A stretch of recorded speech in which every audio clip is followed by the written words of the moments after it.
suffer from an autoimmune disease or a chronic condition, you might find that when you feel stressed, that condition worsens. This is not something that's imagined, it's real. In our gut microbiome, 70% of our immune cells live, and 90% of our serotonin is created. So when we are feeling stressed, we have an impact on that gut microbiome, which therefore causes our immune cells to attack, and it exacerbates our condition. Welcome to Gut Health Made Simple. My name is Kim, and today we're going to explore how we can manage our stress in order to manage our autoimmune symptoms. The first practical way that we can manage our stress is to practice deep breathing. So this means that instead of the shallow breaths that we're used to taking all day long, we're actually going to fill up those lungs and we're going to use them to their fullest capacity. This is going to help us to relax, calm our nerves, and really see things a little bit differently. A great way to practice deep breathing is to think of the box method. This is where we envision a square, and as we're breathing, we're actually tracing that square with our minds. So think of this in the concept of fours. A square has four sides, and so we're going to do every part of those four sides for 4 seconds. So we're going to breathe in, and as we're breathing in, we're going to be tracing along the top of that square. We're going to hold for 4 seconds, and we're going to be tracing along the side of that square. Then we're going to exhale for 4 seconds and trace along the bottom of that square, and hold for 4 more seconds as we trace back up and connect to the beginning of the square. So let's practice that. Ready? Let's go.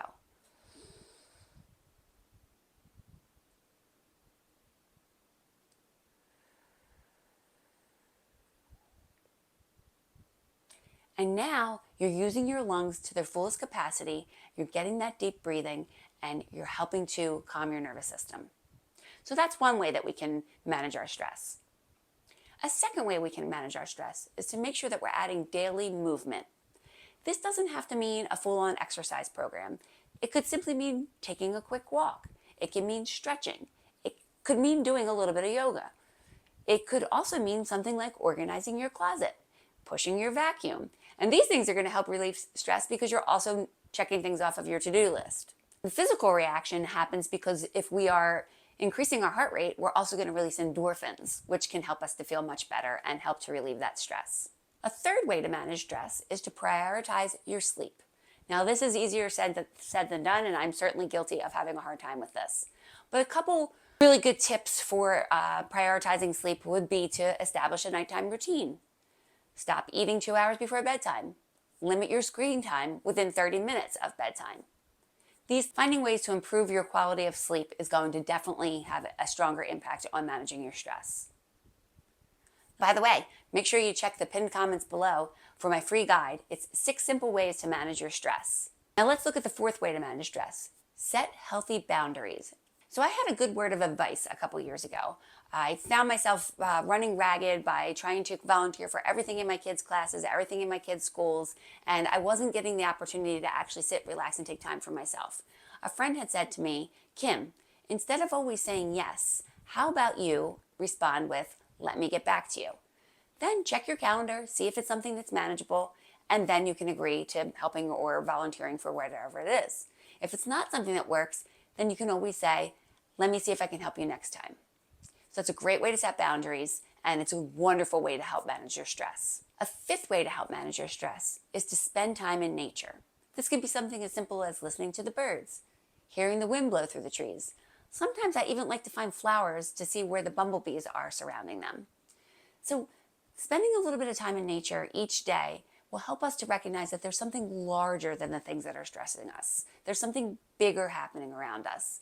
And that can help us to kind of take a moment away from the things that are really, really having that active impact on our immune system. And then finally, the sixth way to help manage your stress is to practice gratitude. Take time each day to think of the things that you're thankful for. There are undeniable stressors in our lives and in this world and around us every single day. And I'm not saying that we should ignore those things. However, taking the time to think about the things that we're grateful for can really help us to manage our stress and to calm our nerves and to help us to have that symbiosis in our gut in order to manage our autoimmune diseases or our chronic conditions. So taking a few minutes each day to either write down or even mentally think about 3 things that we're thankful for that day. And they can be the same things each day or something new each day. I know every single day I'm thankful for my family, my job, and my faith. And additionally, each day there might be something very specific that I'm thankful for. So taking the time to think about things that we're thankful for can help us to remember that there's more to life than the things that we worry about every day. I'm hoping that these tips were helpful for you. And if they are, please make sure that you grab the free guide below, click like, hit subscribe, and I hope to see you again soon. Have a great day.